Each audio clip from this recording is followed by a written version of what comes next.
चला Newton's law of कूलिंगचं statement तुम्हाला सांगतो. When a hot body is cooled in surrounding or air, the rate of loss of heat of a body is proportional to the temperature difference between body and its surrounding.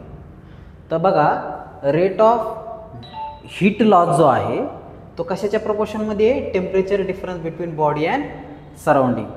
उदाहरणार्थ आपण काय केलं, कपामध्ये चहा घेतला तर त्या चहा थंड होण्याचा जो रेट असेल तो कशावर डिपेंड करेल?